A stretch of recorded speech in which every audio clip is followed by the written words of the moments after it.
Hello everybody and welcome back to the channel. Today we are tackling one of the most iconic single issues of Chris Claremont's Uncanny X-Men, and that is issue 168.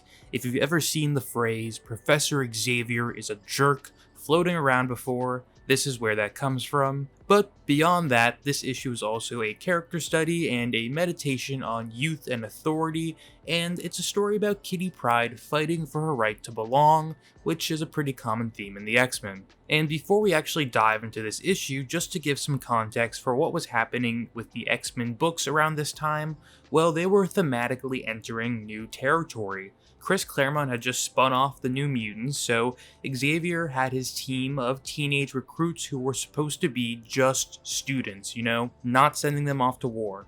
And Kitty, only 14 at this point, was sort of caught between the two groups because in the X-Men books, the narrative was growing increasingly dark and increasingly violent. And so Xavier deciding to demote her to the New Mutants is kind of an in-universe plot point and a publishing call out to this idea. Okay, so let's begin with this amazing full-page intro that we get, which is Kitty literally bursting into the story in this dramatic panel framed by the doorway saying, "Professor Xavier is a jerk." And again, this is such an iconic image, an iconic quote. It's fun, it's funny, but it also kind of captures Claremont's long-running project of undermining kind of that myth of Xavier being the perfect patriarchal leader who is just this completely benevolent mentor, because as I'm sure many of us know, Charles Xavier can certainly be dismissive and insensitive and a few other bad adjectives. And we see the continuation of Kitty's outburst on the next page as she is lamenting to Illyana Rasputin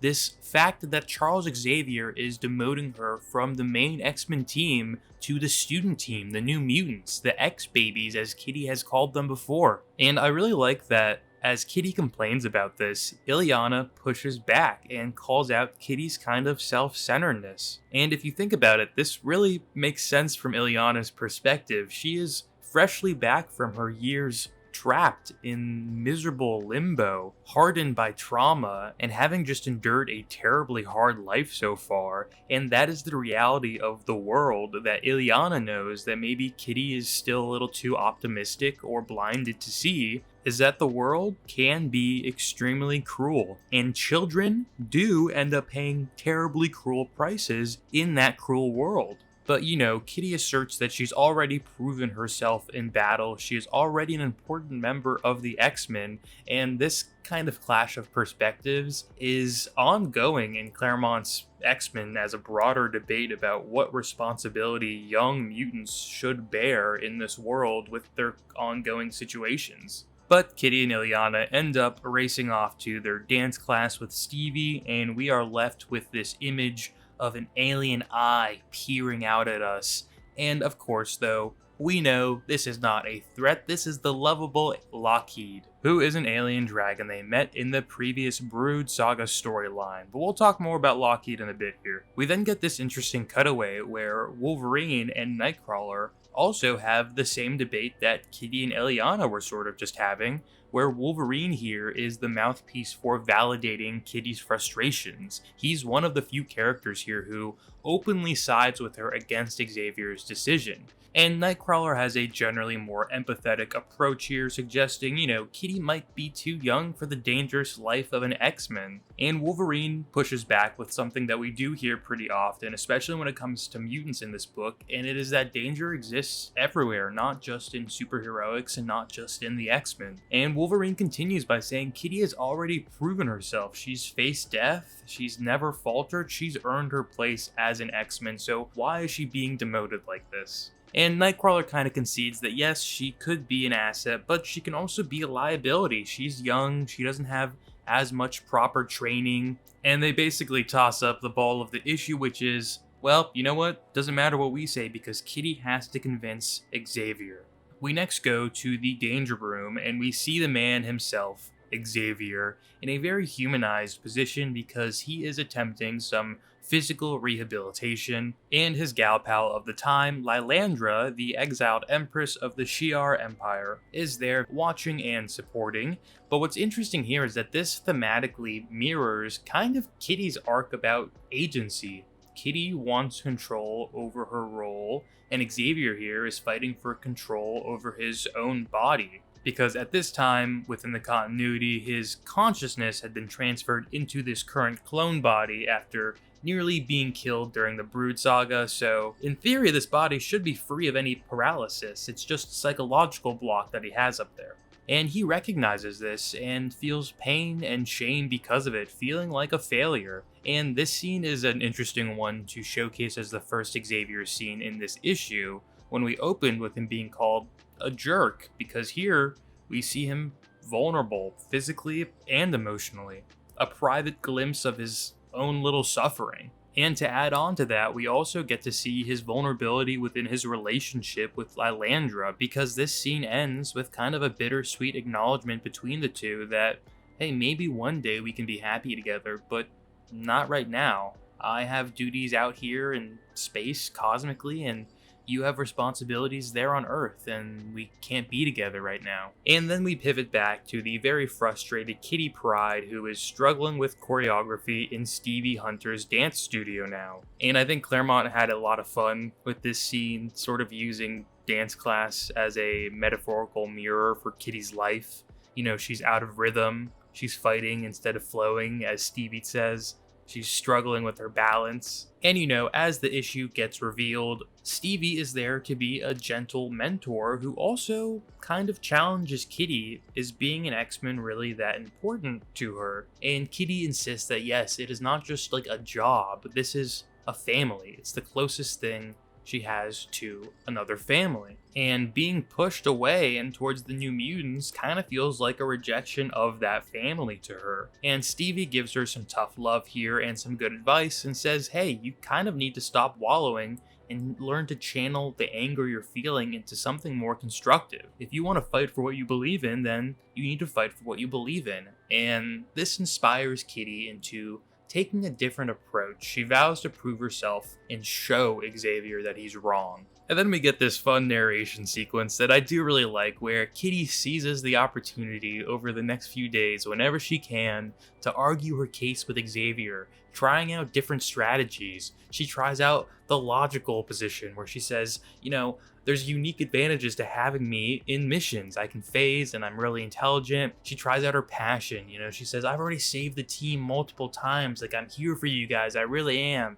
Cooperation. She is improving her phasing abilities. She's now able to bring more mass with her. She's like, hey, that's pretty good. And then the really funny flattery that she tries, just buttering Xavier up with exaggerated compliments. And as humorous as all of this is, it really does kind of reinforce that she does fit that identity of an X-Men. Resourcefulness in the face of overwhelming odds. She's not sulking here or giving up. She's fighting, she's experimenting, she's adapting her strategies just like an X-Men would. But to no avail, as Professor Xavier does not budge on the issue whatsoever, and so Kitty sort of mopes around for a little bit, feeling sad that she'll be stuck in the X-Babies forever, and proving herself is all that is on her mind now. Even when Colossus and Ileana invite her to chop some firewood, she declines because she's worried that if she doesn't study and her grades slip, Xavier will have all the more justification to sideline her. Kitty ends up at her computer and she goes ahead and runs a system scan of the school,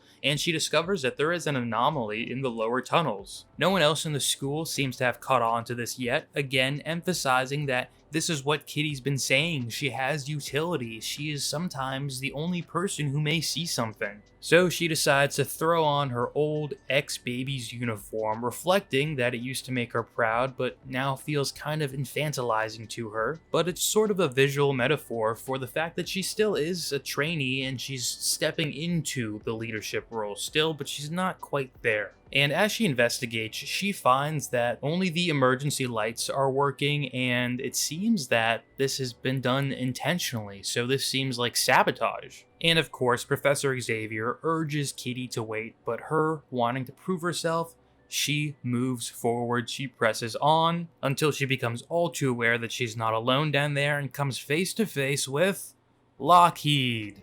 So this is Lockheed's true introduction as Kitty's companion. This is where he becomes a long-term fixture of her character, and Lockheed also serves as another ringing of the bell that emphasizes Kitty's uniqueness. She has a bond with this alien space dragon, not through force or her mutant abilities, but through compassion. Something that makes her distinct among the X-Men. Not that the others don't have compassion, but there's a different spectrum of compassion and warmth. But the reunion is cut a little short when we quickly learn what the real threat here is and what was sabotaging the tech equipment, and that is a Sidrian Hunter, an insectoid alien that they previously fought back in Uncanny X-Men 154. And why this alien is actually here is not super important for this analysis video, but what is important is that a threat that was previously reserved for the entire team before is now being given over to Kitty in this issue. But luckily, Kitty also does have Lockheed, who is pretty formidable, but also we get two kind of different payoffs here. One, this is a direct payoff of Wolverine's earlier debate with Nightcrawler, as Kitty, during this fight, proves that she has absorbed training, courage, and discipline, even when she gets hit and gets back up. And then the second being that this is thematically kind of the climax of Kitty's arc in this book. Words alone could not convince Xavier, but her actions in this moment are embodying everything she's been saying. She's not just talk, she can walk the walk. And that's part of the reason I also really like that they pair her with Lockheed here. This is a great time to do it as he mirrors Kitty. He's small and underestimated, yet he is also defiant and, as I said, super formidable in this fight. And luckily, these aliens are pretty susceptible to heat, so Lockheed having his own fire attack is super helpful. Kitty also notably takes ownership of Lockheed here, saying that he is her dragon, which Xavier is a bit taken aback by. I think probably just because he is seeing the assertion of autonomy from Kitty, where she's making her own decisions and claims now, and also possibly just surprised at the capability of commandeering Lockheed, I guess. And just as Kitty is about to face a fatal blast from one of these aliens, let's not forget they're incredibly strong and the X-Men struggled against these creatures. Colossus comes in and intercepts the attack in his armored form, and then with his help, they're able to take out the rest of the aliens, and Colossus acknowledges her bravery and the fact that Kitty managed to defeat 2 of them before he arrived. And I think this sequence closes Kitty's arc of proving herself pretty nicely. Colossus did step in to help her, but again, he has that recognition that these are really, really strong aliens, and he bridges that gap between Kitty's self-perception and the team's perception. He knows that she is a peer and not just, a student, an ex-baby, if you will. And by the end of this issue, Xavier finally admits that perhaps he was wrong to relegate Kitty to the New Mutants, and he compromises with her.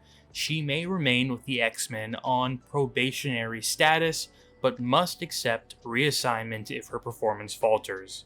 And Kitty is obviously overjoyed with this. She's overjoyed that Lockheed is around now and basically joining the group.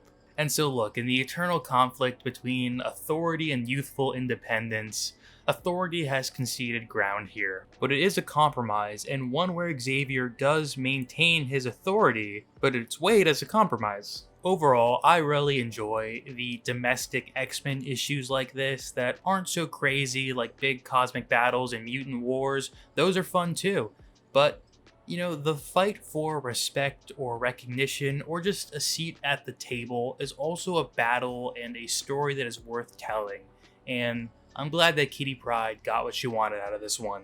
Okay, thank you guys so much for watching. If you enjoyed this breakdown, please don't forget to like, comment, and subscribe. Let me know what issue you would like to see me analyze next. Let me know if you think this is kind of Kitty's true rival as an X-Men, or do you think she proved herself even earlier? I'd love to hear your thoughts on that. And with that, you all have a great rest of your day.